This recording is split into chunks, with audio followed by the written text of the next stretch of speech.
Hey everyone, welcome back to the channel. So today, as you can see, I am in the Mercedes AMG GLE 43, and I figured, I'm just scrolling through, it's been a while since I've driven this car.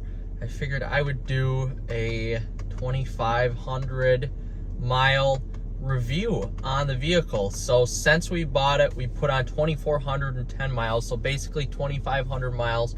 We bought this in the end of January.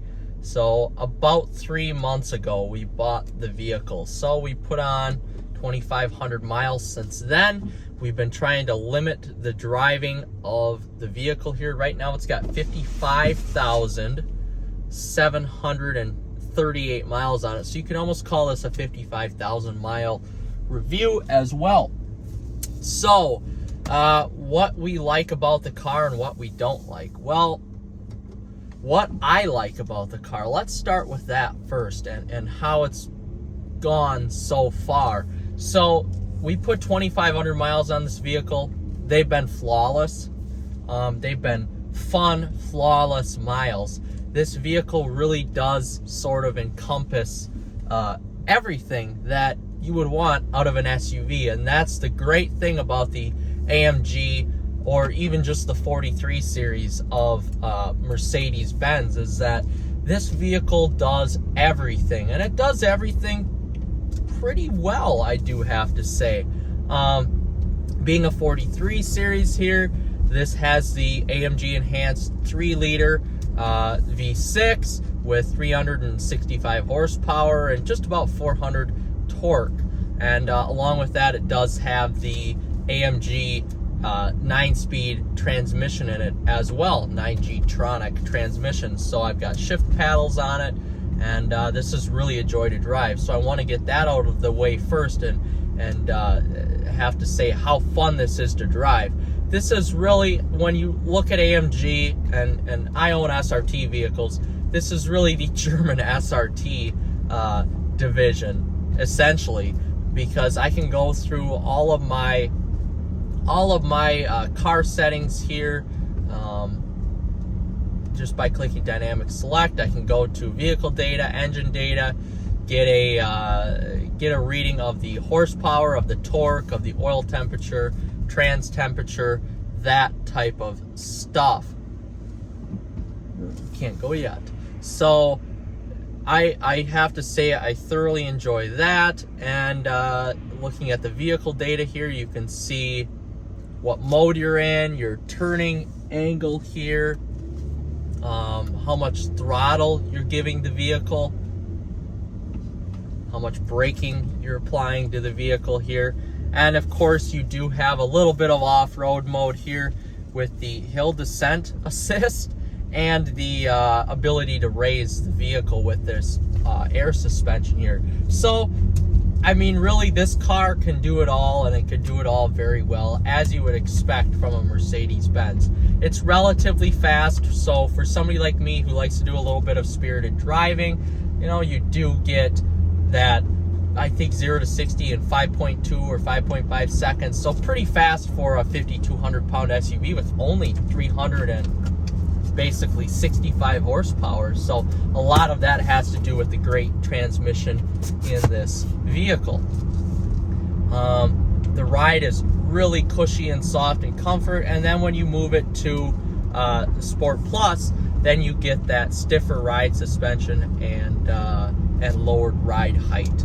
So that is also a plus of the vehicle. I like the comfort of the vehicle too. These seats aren't the massaging and cooling seats. So this is the mid-level. This is like the Premium Package 2 seating here. So it's real leather, and you do get a lot of bolster, a lot of controlling of the seats. They're okay bolstered. You know, they could be a little bit better, but again, these aren't the Premium Package 3 seats. These are just Premium Pack 2. But looking at the rear space here, tons of rear space. So you could fit 5 people in this vehicle very, very comfortably.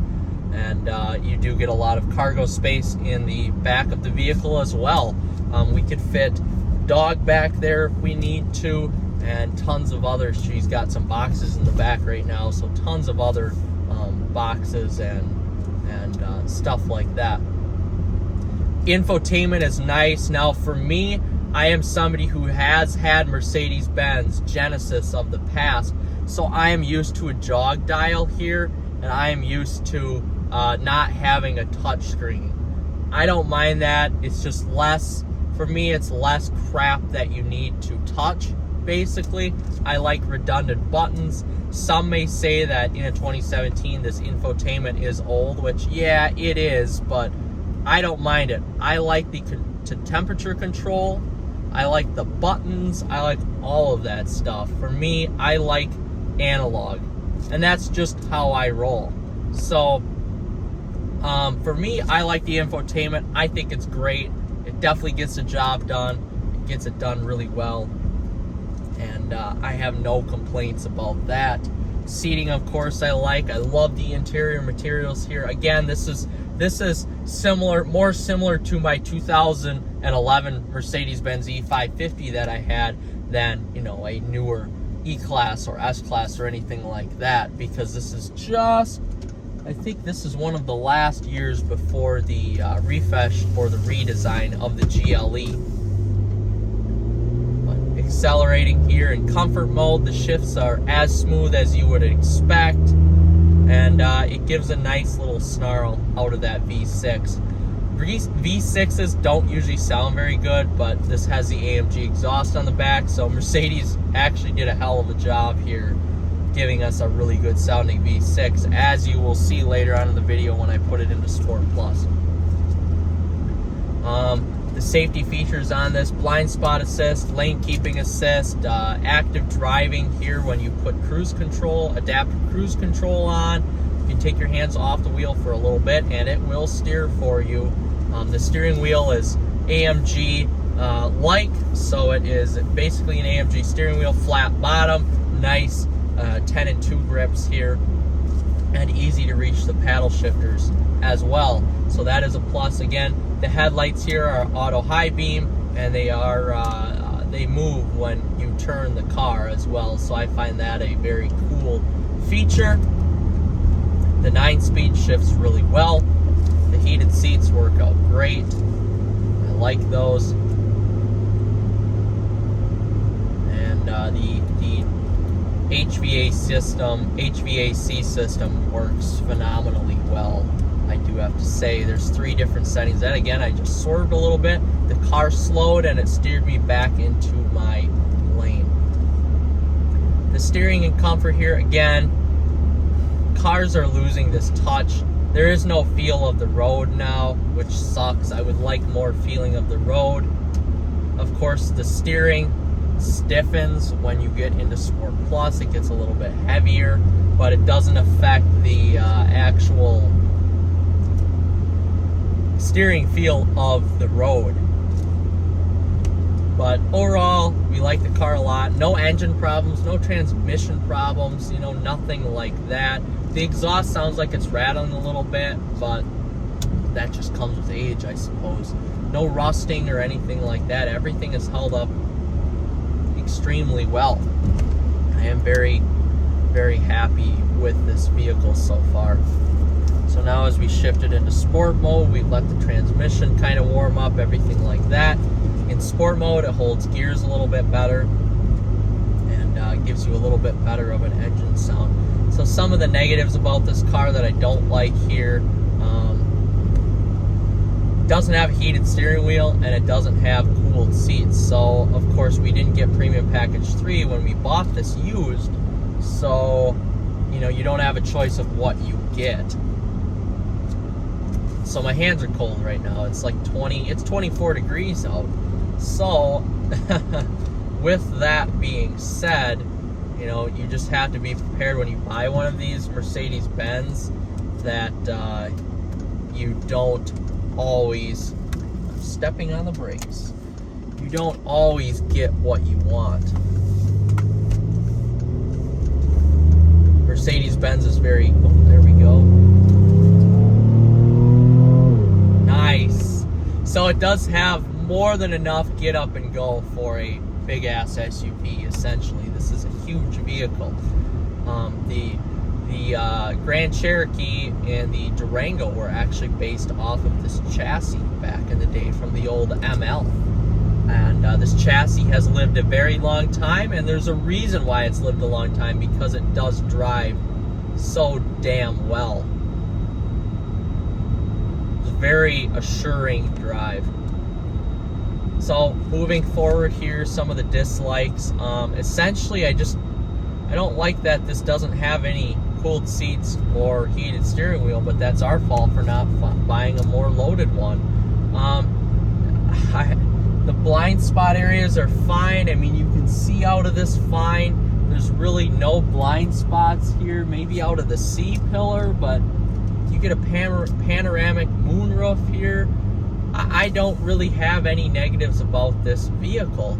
I chose this vehicle because I deep down inside I have a secret obsession for Mercedes-Benz vehicles, but as an owner of a business, for me it doesn't look good if I were to buy one of those vehicles, hence why I sold my E550 and I just kept it Stellantis vehicles.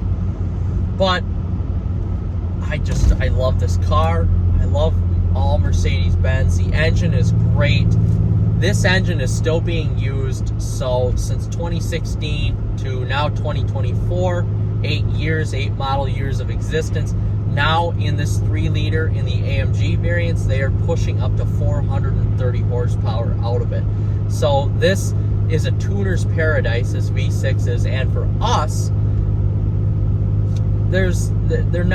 in 2017 they weren't using this engine to its maximum capacity, so it works perfect. That's less of a chance for stuff to go wrong, because maybe compression rates or boost rates aren't as high as what they could be. So, you know, that engine is not being stressed out, and then the transmission is not being stressed out as much. So I appreciate that. I thoroughly appreciate that out of a vehicle. And it really gets the job done. Towing capacity here, 7,200 pounds. So I could tow, if something were to happen to my truck, I could tow anything I want besides my skid steer, and this car would handle it just fine. It's got more than enough power, and the chassis is so rigid that you know, it'll essentially handle it just fine. Braking is good, slotted, vented brakes. Stopping power is great here. And now we're gonna turn it to Sport Plus. So again, in Sport Plus,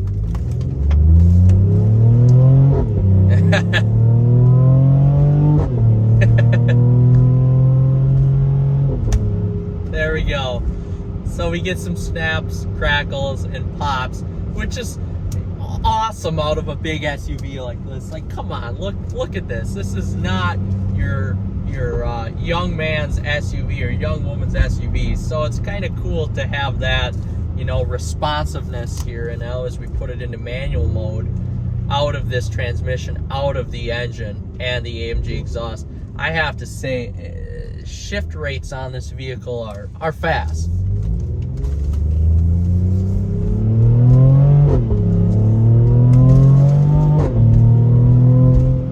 And once you out of a V6, this is great. 3-liter V6. There's not a ton of turbo lag. I experienced more turbo lag out of the new Hurricane Inline 6 than I have out of this V6. And there's a reason why they have been using this V6 for so long, is because it provides so much acceleration without turbo lag and reliability that why wouldn't you not keeping it? It's very responsive. It's, you know, they made it sound great for a V6. And as I sit at 3,000 RPMs, going a little too fast, we will slow down. Even at 2,500 RPMs, you don't get a lot of that turbo lag. It's pretty much instantaneous torque and instantaneous throttle response, which is great. There's a little bit more crackle here. It's just so much fun. And one thing about this vehicle, it's big, so when you're driving it, you know, when you're going 60 miles an hour, you don't feel like you're going 60 miles an hour.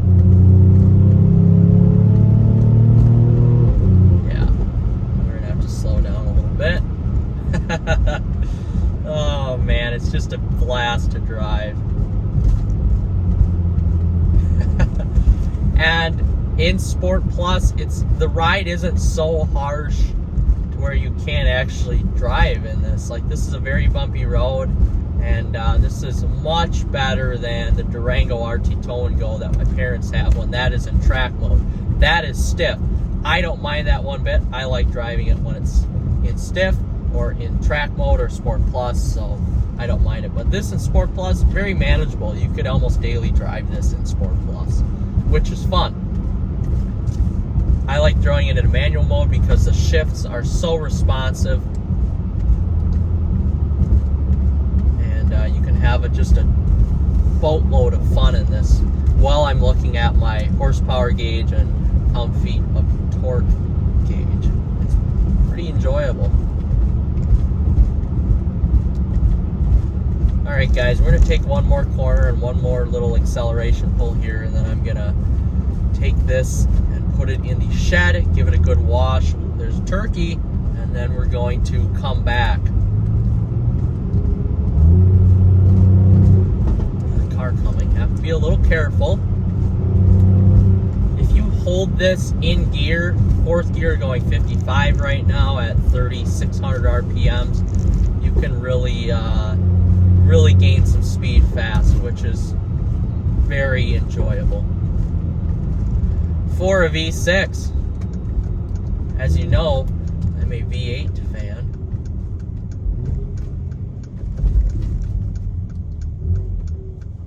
All right.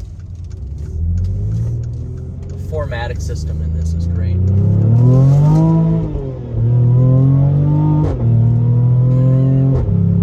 It just revs. The gearing on this is short.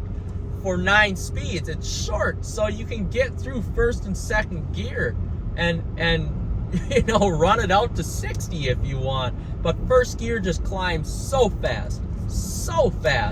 It's just so much fun to drive. So we're gonna take it out of manual mode here, put it back into comfort, and pull her in the shed. Then I'll show you how the exterior is. So taking a look at the exterior here, it is dirty, it is cold. I'm going to give it a wash, but it still looks really good. So this black obsidian paint has held up extraordinarily well. And one thing I do have to say, it's kind of dirty, so it's hard to tell, but the amount of rock chips on this vehicle are so low just with how it is designed. Of course, you've got some wear underneath at 55,000 miles, but overall, it's held up really well. The rims, of course, look good. There's really no peeling on the rims for a 2017. A little bit of curb rash, but that's held up well. The front end, excellent. One thing I do have to say, Mercedes-Benz paint seems a little soft, so you do get some rock chips in it, but as long as you can fix that, then you really won't have an issue with some touch-up paint. Brakes, pads, rotors, you can see these are the big boys here. These are vented and slotted rotors, so they work tremendously. But all the electrical is held up really well with this. Sensors work, cameras work just fine, and over 55,000 miles on the 2,500 miles that we have put on. I mean, this has performed extraordinarily well. It's in comfort mode right now, so of course the exhaust is quiet, which our neighbors appreciate. But the minute you put it into Sport Plus, the car lowers and the exhaust gets loud. But what a beautiful vehicle. This is really a diamond in the rough. They don't make a lot of these vehicles, especially older 2016, 17, 18. So if you're really looking for a fun vehicle that has a ton of class to it and more of almost a sleeper SUV, go for this AMG GLE 43. You guys will not regret it.